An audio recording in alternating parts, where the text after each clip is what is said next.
नमस्कार, बहुत स्वागत है आपका। आप देख रहे हैं किस्मत कनेक्शन और मैं हूं आपके साथ शैलेंद्र पांडे। अक्सर अपने ग्रहों को ठीक करने के लिए हम रत्नों को धारण करते हैं। मैं भी सलाह देता हूं, दुनिया के तमाम विद्वान ज्योतिषी भी सलाह देते हैं कि किसी खास ग्रह को ठीक करने के लिए, उसकी तरंगों को संतुलित करने के लिए खास तरीके के रत्न पहनने चाहिए। कभी कभी रत्न बड़े महंगे होते हैं और इन महंगे रत्नों को पहनना बड़ा मुश्किल होता है, बड़ा समस्यापरक हो जाता है। ऐसी दशा में महंगे रत्नों के सब्स्टिट्यूट भी पहने जाते हैं, उनके उपरत्न पहने जाते हैं और उपरत्न पहनने से भी उतना ही लाभ होता है। सिर्फ फर्क इतना है कि उपरत्नों का जो जीवन है वो थोड़ा कम होता है, रत्नों का जीवन थोड़ा ज़्यादा होता है। तो आज हम बात करेंगे अलग अलग ग्रहों के लिए कौन से सस्ते रत्न पहने जाएं जो कम महंगे हों लेकिन प्रभाव खूब अच्छा हो, खूब फायदेमंद हो। तो आज महंगे रत्नों की जगह सस्ते रत्नों की बात करेंगे, आपके फायदे की बात करेंगे। लेकिन सबसे पहले गुड लक। बृहस्पतिवार के दिन गजेंद्र मोक्ष का चाहिए। अगर आप बृहस्पतिवार के दिन गजेंद्र मोक्ष का पाठ करते हैं तो इससे न केवल बृहस्पति मजबूत होता है बल्कि आया हुआ संकट भी टल जाता है। श्रीमद् भागवत का एक हिस्सा है, श्रीमद् भागवत महापुराण का एक अंश है गजेंद्र मोक्ष। इसका पाठ वैसे तो रोज करना चाहिए, लेकिन जब जीवन में संकट सीमा से ऊपर चला जाए तो बृहस्पतिवार के दिन इसका पाठ करना बेहद फलदायी होता है। सबसे पहले जानते हैं कि रत्नों के स्थान पे उपरत्न क्यों धारण करते हैं और उपरत्नों का महत्व क्या है। देखिए, ज्योतिष के उपायों में मुख्य रूप से 9 रत्नों की चर्चा की जाती है। 9 ग्रह हैं और हर ग्रह के लिए एक रत्न के बारे में बताया गया है। लेकिन ये रत्न कभी कभी बहुत ज्यादा महंगे होते हैं और कभी कभी इनके नकली होने की संभावना भी होती है कि चलिए भाई पैसे का जुगाड़ करके खरीद लिया, पता चला नीले रंग का कांच दे दिया, कह दिया नीलम है। तो कभी कभी एक तो बहुत महंगे होते हैं और कभी कभी इनके नकली होने की संभावना भी बन जाती है। ऐसी दशा में रत्नों की जगह पर उपरत्न भी पहने जाते हैं जिनको सब्स्टिट्यूट कहा जाता है। ये सस्ते भी होते हैं और प्रभावशाली भी होते हैं। उपरत्न में जो सब्स्टिट्यूट है, सस्ते रत्न हैं, और जो मुख्य रत्न हैं उनमें मुख्य अंतर यही होता है कि जो रत्न है, मुख्य रत्न है, वो ज़्यादा लंबे समय तक काम करते हैं, जबकि उपरत्न कम समय के लिए प्रभावशाली होते हैं। जैसे पन्ने का जो जीवन है वो तकरीबन 8-10 साल होता है और जो पन्ने के उपरत्न हैं उनका जीवन 2-3 साल होता है। बस यही एक अंतर होता है, ज़्यादा प्रभाव में अंतर नहीं होता। एक ग्रह के लिए मुख्य रूप से एक रत्न होता है जिसको मुख्य रत्न कहते हैं और उस मुख्य रत्न के बहुत सारे उपरत्न होते हैं, सब्स्टिट्यूट भी पाए जाते हैं। सही उपरत्न का चुनाव करके अगर आप पहने तो निश्चित रूप से आपको फायदा होगा, निश्चित रूप से आपको लाभ होगा। सबसे पहले जानते हैं सूर्य के लिए कौन सा उपरत्न पहनेंगे। देखिए, सूर्य का मुख्य रत्न होता है माणिक्य, जिसको रूबी कहते हैं।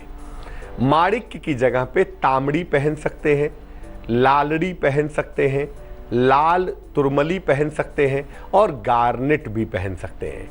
लेकिन माणिक्य का सबसे अच्छा जो सब्स्टिट्यूट है उसका नाम है स्पाइनल।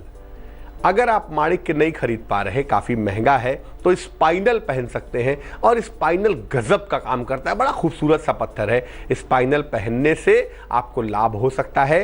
अनामिका उंगली में तांबे में पहनना चाहिए अगर सूर्य को प्रबल करना है, अगर सूर्य से लाभ लेना है। चंद्रमा के रत्न के सब्स्टिट्यूट की बात करेंगे, लेकिन फिलहाल मेष, वृष और मिथुन राशि का राशिफल।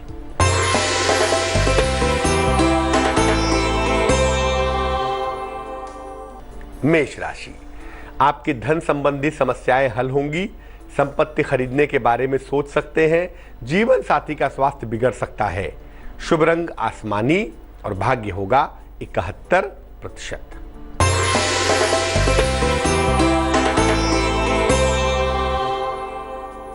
वृष राशि, काम का बोझ बढ़ा रहेगा। अचानक काम का नया अवसर मिलेगा। कोई पुरानी इच्छा भी पूरी हो जाएगी भाई। शुभ रंग हरा है और भाग्य है 78%।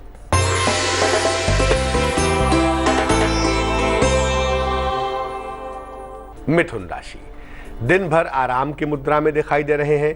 देर शाम किसी यात्रा पर जाने की संभावना बन सकती है। धन की स्थितियां भी लगातार अच्छी बनी रहेंगी। शुभ रंग सुनहरा है और भाग्य है 88%। अब चंद्रमा के उपरत्न के बारे में जान लें। चंद्रमा का जो मुख्य रत्न है उसका नाम है मोती, पर्ल कहते हैं।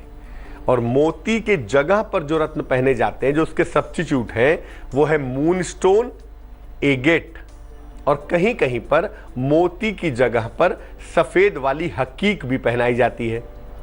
मोती के स्थान पर चांदी में अगर आप मून स्टोन पहने तो सबसे ज्यादा फायदेमंद होगा। मोती के बराबर ही मून स्टोन फायदा करता है, और बच्चों के मामले में मोती से ज्यादा फायदेमंद होता है अगर मून स्टोन पहना जाए तो। मंगल की बात करें, मंगल का जो मुख्य रत्न है वो मूंगा है, और मूंगे का सिर्फ एक ही सब्स्टिट्यूट है, वो है लाल हकीक। अगर लाल हकीक पहना जाए तांबे में तो विशेष फायदेमंद होगा। खासतौर से अगर मूंगा महंगा लग रहा है, नहीं खरीद पा रहे हैं, तो लाल हकीक तो 10, 20, 50 रुपए का मिलेगा, लेकिन काम बहुत करेगा, बड़ा प्रभावशाली होगा। और अगर तांबे में पहना जाए तो इसका लाभ बहुत ज्यादा होगा। कर्क, सिंह और कन्या राशि वालों का वक्त कैसा है, आइए जानते हैं।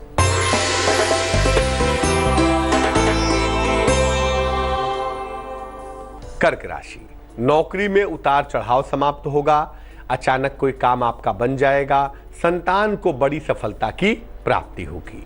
शुभ रंग नीला है और भाग्य है 74%।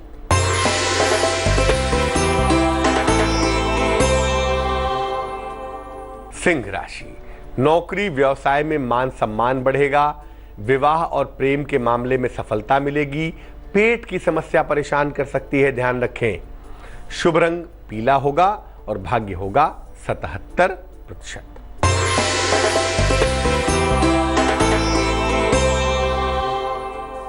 कन्या राशि, जीवन में कोई बड़ा परिवर्तन हो सकता है। विवाह के मामलों में तेजी आ सकती है। कोई बहुत पुरानी समस्या भी आपकी हल हो जाएगी। शुभ रंग भूरा है और भाग्य है 89%। बुध के रत्न के सब्स्टिट्यूट की बात करेंगे, बुध के लिए उपरत्न की बात करेंगे, लेकिन फिलहाल आपका सवाल। अंजलि ने हमें मेल लिखा है, जगाधरी हरियाणा से लिखती हैं ये। जन्म की तारीख है 27 सितंबर 1980। जन्म का समय है सुबह 7:30। जन्म का स्थान है जगाधरी हरियाणा। ये लिख रही हैं कि इनका तालमेल ससुराल वालों के साथ बिल्कुल अच्छा नहीं है। बहुत सारी दिक्कतें हो रही हैं। शादी भी काफ़ी देरी से हुई है और एडजस्टमेंट करने में दिक्कत आ रही है। हालांकि जो पति वाला पक्ष है वो इनका ठीक है, तो चाहती तो है शादी चले, लेकिन ससुराल वालों से परेशान है। क्या करना चाहिए? देखो, सबसे पहले बता दूं कि कुंडली में जो ससुराल का सपोर्टिव सिस्टम होता है ना, वो अमूमन कुंडली का 10वां खाना होता है, कभी कभी चौथा खाना भी होता है। और इन दोनों खानों के जो मालिक हैं कुंडली में आपके, वो गड़बड़ दिखाई दे रहे हैं।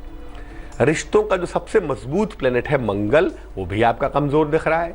तो ऐसा लग रहा है कि ससुराल वालों के साथ जो संबंध हैं वो बहुत अच्छे नहीं हैं। लेकिन कुंडली ये कह रही है कि आने वाला वक्त तो अच्छा है और आने वाले समय में आपका जगह बदल जाएगा। ससुराल वालों के साथ आप रहेंगी ही नहीं, और ऐसा 6-8 महीने के बाद होता हुआ दिखाई दे रहा है। तो इसको थोड़ा एडजस्ट करने की कोशिश करनी है, बट हम ये ध्यान रखेंगे कि आपकी सुरक्षा बनी रहे, कोई आपको इमोशनल प्रॉब्लम ना हो, और धीरे धीरे चीज़ों में इम्प्रूवमेंट होता जाए। वैसे मार्च 2018 के बाद ऐसा लगता है कि आपके और आपके पति का स्थान परिवर्तन होगा। वहाँ से निकल के कहीं बाहर आएंगे नौकरी वोकरी के सिलसिले में, और वहाँ से ज़िंदगी में थोड़ा इंटरफेरेंस और जो उपद्रव है वो लोगों का कम हो जाएगा। 2 उपाय भी करने हैं। एक मोती बनवा के पहन ले। एक 12-14 रत्ती की मोती चांदी की अंगूठी में, सीधे हाथ की सबसे छोटी उंगली में, सोमवार की रात को एक मोती पहननी है। और रोज सुबह आपको 108 बार ओम राम रामाय नमः, ओम राम रामाय नमः इस मंत्र का जप करना है। बस आप ये 2 काम करें। उम्मीद करते हैं कि आपकी मुश्किलें दूर हो जाएंगी, आपका वैवाहिक जीवन ठीक होगा, ससुराल वालों के साथ एडजस्टमेंट अच्छा हो जाएगा। और हाँ, जरा काले रंग के कपड़े थोड़ा कम पहनिएगा तो अच्छा रहेगा। अब जानते हैं बुध के लिए। बुध का जो मुख्य रत्न है उसको कहते हैं पन्ना, एमरल्ड। पन्ने के बहुत सारे उपरत्न होते हैं, जैसे हरा बैरूज है, ओनेक्स है, मरगज है, बहुत सारे उपरत्न होते हैं, पेरिडॉट भी है, लेकिन सबसे अच्छा जो उपरत्न है पन्ने का, जो लगभग पन्ने के बराबर काम करता है, उसका नाम है मरगज। मरगज को चांदी में पहनना बहुत शुभ होता है, और अगर आप पन्ना अफोर्ड नहीं कर पा रहे हैं तो चांदी में मरगज पहन लीजिए। तकरीबन उतना ही फायदा होगा, उतना ही लाभ होगा जितना फायदा पन्ना पहनने से हो सकता है। बात करते हैं बृहस्पति की। बृहस्पति का जो मुख्य रत्न है वो है पीला पुखराज, येलो सफायर। पीला पुखराज के जो उपरत्न है वो है पीला बैरूज, येलो बेरियल, सुनहला, येलो सिट्रिन, और इसमें भी पीला बैरूज सबसे अच्छा उपरत्न है, सबसे बढ़िया उपरत्न है। पीला बैरूज अगर आप पहन लें तो यकीन मानिए तकरीबन पुखराज के बराबर ही काम करेगा। इसको पीतल में या सोने में अगर धारण किया जाए तो बेहद शुभ होगा, बहुत अच्छा रहेगा। तुला, वृश्चिक और धनु राशि वालों का वक्त कैसा है, आइए जानते हैं।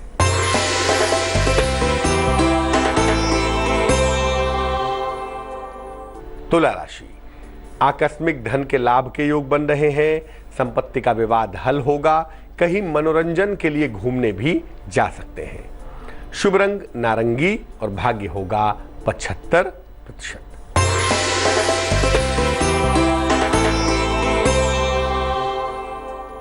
वृश्चिक राशि, दिन भर व्यस्तता में रहेंगे, पुराना रुका हुआ धन मिलेगा, नौकरी में परिवर्तन हो सकता है, तैयार रहें।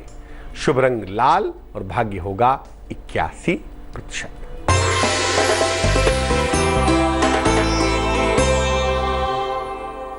धनु राशि, धन के लिए आपको मेहनत करनी पड़ेगी, महत्वपूर्ण निर्णय भी लेना पड़ेगा, सहयोगियों के साथ विवाद न हो इसका ध्यान रखिएगा। शुभ रंग सफेद और भाग्य होगा 65%। अब जानते हैं शुक्र के बारे में। शुक्र का जो मुख्य रत्न है उसका नाम है हीरा, और हीरे के जो उपरत्न है, सब्स्टिट्यूट है, वो है जरकन, अमेरिकन डायमंड और कहीं कहीं पर ओपल। ओपल सबसे अच्छा सब्स्टिट्यूट है हीरे का, लाजवाब। हालांकि इसमें बृहस्पति और चंद्रमा वाला पार्ट भी है, लेकिन ओपल पहनने से शुक्र को बहुत जबरदस्त फायदा होता है, और कभी कभी ओपल हीरे से ज्यादा बढ़िया काम भी करता है। ओपल को चांदी में पहनना चाहिए, राइट हैंड की इंडेक्स फिंगर में। बहुत सारे लोग ओपल को रिंग फिंगर में पहन लेते हैं, कोई मिडिल में पहन लेता है। ओपल को इंडेक्स फिंगर में ही पहनना बढ़िया रहेगा। अब जानते हैं शनि के बारे में। शनि का जो मुख्य रत्न है उसका नाम है नीलम। नीलम महंगा पत्थर है, और नीलम का जो उपरत्न है वो है नीली, नीला टोपाज, लाजवर्त, सोडा लाइट। लेकिन नीलम का सबसे बढ़िया उपरत्न है तंजनाइट। तंजनाइट अगर आप इंटरनेट पे टाइप करके देखेंगे तो जो चित्र सामने आएगा आप देख के कंफ्यूज हो जाएंगे कि ये नीलम है या तंजनाइट है। तंजनाइट परफेक्ट सब्स्टिट्यूट है नीलम का। इसको चांदी में पहनना चाहिए, लेफ्ट हैंड के मिडिल फिंगर में, और बिल्कुल नीलम की तरह, एग्जैक्टली नीलम की तरह ये काम करेगा। मकर, कुंभ और मीन राशि वालों का वक्त कैसा है और वो क्या कर रहा है, आइए जानते हैं।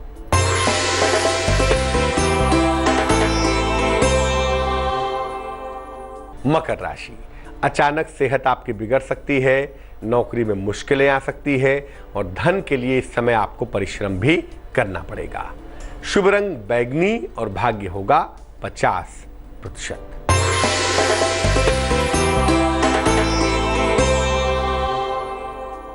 कुंभ राशि, जमीन और संपत्ति आप खरीद सकते हैं, नौकरी में आपकी इनकम बढ़ेगी, जीवन साथी को सफलता भी प्राप्त होगी। शुभ रंग गुलाबी और भाग्य होगा 85%।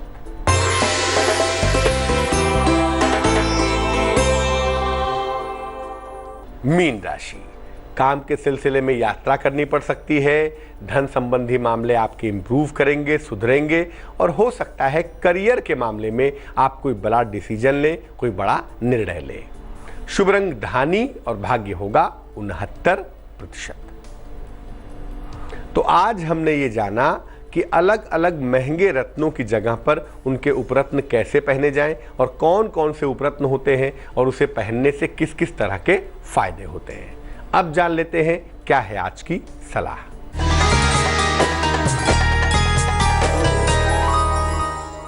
मान लिया आपके जीवन में कोई खराब ग्रह दशा आने वाली हो, मान लिया शनि की दशा आने वाली है और लोगों ने बताया खराब समय आ रहा है, केतु की दशा आने वाली है, किसी ने बताया खराब समय आ रहा है। तो जब भी कोई खराब ग्रह दशा आने वाली हो तो क्या करना चाहिए? जिस ग्रह की खराब दशा आने वाली है उस ग्रह के संबंधित दिन उपवास रखिए। मान लिया बृहस्पति की खराब दशा शुरू होने वाली है तो आप बृहस्पतिवार का व्रत रखना शुरू कर दीजिए, और जिस दिन आप व्रत रखेंगे उस दिन शिवलिंग पर उस ग्रह से संबंधित चीज भी चढ़ाएंगे। मान लिया बृहस्पति की खराब दशा आ रही है तो बृहस्पतिवार का व्रत रखें और बृहस्पतिवार के दिन पीली चीज शिवलिंग पर चढ़ा दें। शनि की आ रही है तो शनिवार को उपवास रखें और शनिवार के दिन ही शिवलिंग पर काले तिल चढ़ा दें। ऐसा करने के बाद आप नमः शिवाय का 11 माला जप लेंगे जिस दिन आपने व्रत रखा है। कोई भी ग्रह दशा कितनी भी खराब क्यों ना आ रही हो, उसका प्रभाव आपके ऊपर खराब नहीं रहेगा। तो आज के लिए किस्मत कनेक्शन में बस इतना ही। फिर हाजिर होंगे किसी नए विषय के साथ, आपकी समस्या के समाधान के साथ। तब तक के लिए मुझे दीजिए इजाजत। आगे देखिए संजय सिन्हा की कहानी रिश्ते।